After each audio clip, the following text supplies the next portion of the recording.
नमस्कार।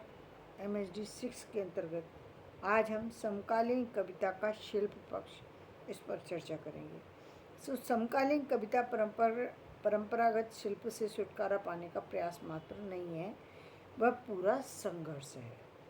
शिल्प या टेक्निक की दृष्टि से सृजन कर्म का एक मूल्यवान पक्ष यह है कि यह अभिव्यक्ति की स्वतंत्रता तथा चमत्कार रहित सहजता को स्थान देता है। तो इन्होंने क्या बताया कि शिल्प केवल इतना नहीं है, ये समकालीन कविता जो है ये पूरे संघर्ष की कहानी है। दूसरी बात कि शिल्प या टेक्निक की दृष्टि से सृजन कर्म ये एक मूल्यवान, केवल यही एक मूल्यवान पक्ष नहीं है, बल्कि अभिव्यक्ति की स्वतंत्रता और चमत्कार रहित सहजता, ये दो बातों को उन्होंने मूल्यवान कहते। एक तो अभिव्यक्ति के लिए विषय क्या चुना गया है, यानी आपका टॉपिक क्या है, किस विषय पर आप बात कर रहे हैं, वो विषय महत्वपूर्ण है।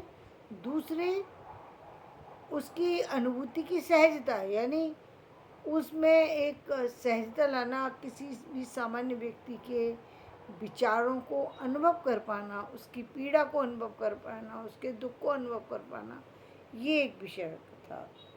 कविता को प्रासंगिक बनाने के लिए पुरानी तथा कथित काव्यात्मकता से छुटकारा पाने में ही अपनी भलाई मानता है। और समकालीन कवि जो है वो पुरानी जो कविताओं का जो परिपाटी है कि प्रबंध काव्य लिखिए, खंड काव्य लिखिए, या फिर आप मुक्तक भी लिखिए, तो आप कुछ छंदबद्ध ही लिखेंगे तो वो होगा, और उसमें कुछ खास टॉपिक ही जो उन्होंने रख रखे थे कि प्रकृति पर लिखिए, और प्रकृति में वो सिर्फ एक कुछ खास चीज़ों को, पेड़ पौधों को, नदियों को, केवल यही प्रकृति नहीं है, लेकिन उन्होंने सिर्फ उसी को जो रख रखा है। और जो चर्चा करी तो किसी की वीरता की या किसी की साहस की, इसके अलावा भी ज़िंदगी के जो अन्य पक्ष हैं जो कि कहीं छूट जाते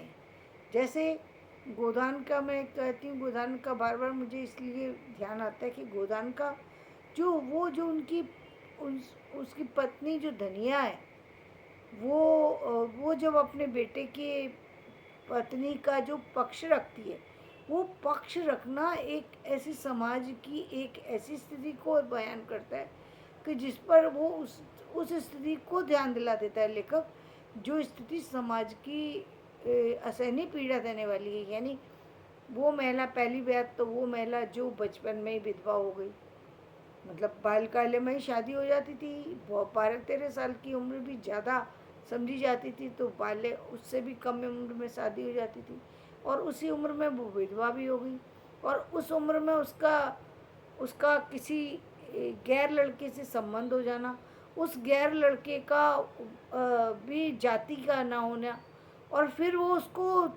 लोगों के बीच में उसको अपनी बहू की मान्यता देना, ये एक बहुत बड़ा पक्ष था। ये सामान्य पक्ष नहीं है, जिसको कि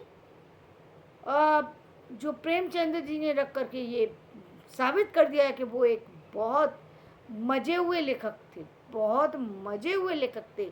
लेखक तो बहुत देखे, लेकिन लेखक ऐसे जो इस खूबी को ला सके, जो इतने बारीकी से एक किसी व्यक्ति की मनोदशा को व्यक्त कर सके, उस व्यक्ति की मनोदशा को जो समाज का कहीं ना कहीं एक ऐसा चेहरा, कलंकित चेहरा, इसको समाज तो कलंकित ही कहेगा ना, या फिर एक छूटा हुआ चेहरा जिसको कोई मान्यता नहीं दे रहा, और यदि ऐसे व्यक्ति का हाथ न थामा जाए, यदि वो भी अस्वीकार कर सकती है, या पूरा गांव ही उसको निकाल ही रहा है, वो भी अपनी पत्नी, अपनी बेटे की पत्नी मानने से अस्वीकार कर सकती थी, तो उसकी क्या स्थिति होती।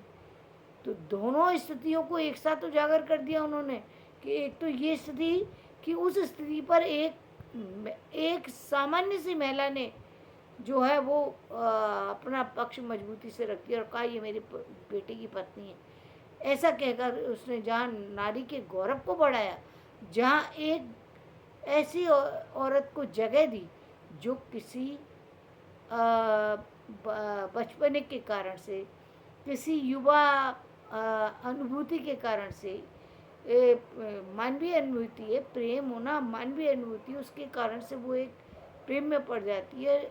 गलती हो गई उससे, लेकिन उस गलती की के कारण से उसका जीवन बर्बाद होने से बचाने का जो उसका प्रयास है वो बहुत बड़ा प्रयास है, वो सामान्य प्रयास बिल्कुल भी नहीं है जो धनिया ने उस समय दिखाने की कोशिश की। ये प्रेमचंद जी की खूबी है कि उन्होंने इतनी बड़ी बात को रख दिया और इतनी सरलता से रख दिया। ये उससे भी बड़ी, लोगों को शायद ये बात समझ में भी नहीं आई होगी कि वो इतनी बड़ी बात रख गए। इतनी बड़ी बात इतने सरल शब्दों में रख जाना बहुत ही बड़े लेखक की पहचान है। और बड़े लेखक की पहचान क्या है?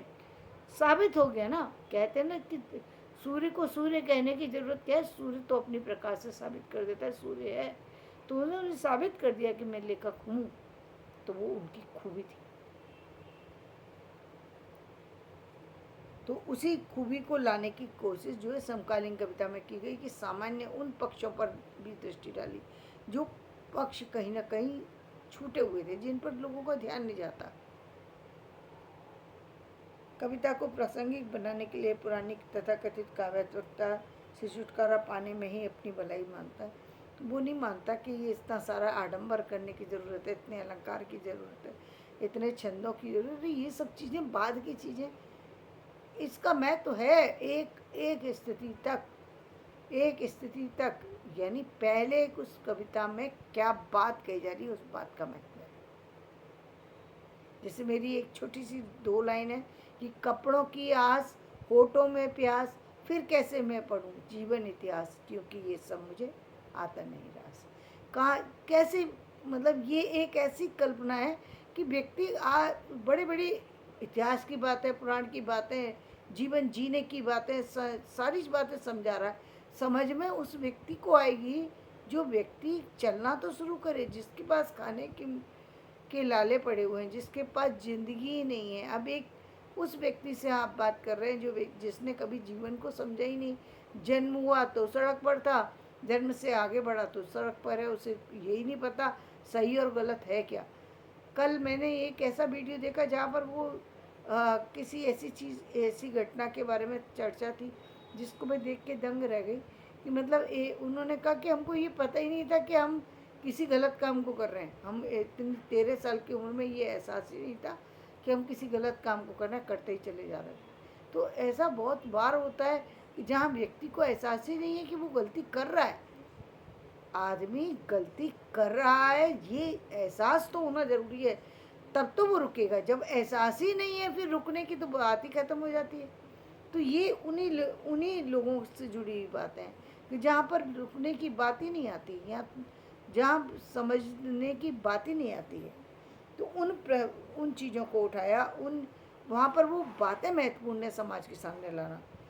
कभी वह परंपरागत नियमों और अनुशासनों को चुनौती देकर तोड़ती है, तो कभी काव्य रूप, भाषा, बिंब, प्रतीक, छंद, लय, कथन शैली की भंगिमाओं को चतुर संयोजन दे देता है। परंपरागत प्रबंध मुक्तक को ये स्वीकार नहीं करता, क्योंकि वह जानता है कि नया कथ्य अपने साथ नया फॉर्म और रूप लेकर कहता है। जो नई बात है, नई चर्चा है, नए विषय है, तो अपनी तरीके से वो प्रस्तुति के तरीके ढूंढ लेते हैं। जीवन में मूल्यांधता, अस्वीकृति का जो भाव आया है, क्योंकि मूल्यांधता यानी जो गुणों की मूल्यों को जो नकारने की जो स्थिति पैदा हुई है कि हम किसी व्यक्ति, आज हम केवल बाहरी चीज़ को ही देखते हैं, बाहरी कलेवर को ही देखते हैं, उसके मूल में जाने की कोशिश नहीं करते कि मूल में है क्या, उसमें वास्तविकता क्या है, उस तक पहुँचते नहीं है, जो कि बहुत ज़रूरी है। तो मूल्यांधता जो आ गई है उसको हटने की कोशिश की है। स्वीकृति का जो भाव आ गया कि बहुत सी चीज़ों को हम बिना किसी जाने समझे सोचे वगैरह किसी चीज़ को अस्वीकृति दे दें, ये सारी चीज़ें जो हैं, इसको समकालीन कविता ने समकालीन कविता ने गद्य की लय में कविता रच डाली है। जैसे राजकमल चौधरी की कविता मुक्ति प्रसन्न। जाहिर है कि गहन काव्यात्मकता और कलात्मकता का स्थान समकालीन कविता के सपाट बयानी और सामान्यीकरणों की सरलीकरणों को दे दिया है। तो धन्यवाद, आज मैं यहीं समाप्त करती हूँ। कल मैं अपने वीडियो में आगे की चर्चा करूँगी। मेरा वीडियो पसंद आए लाइक करें, शेयर करें, सब्सक्राइब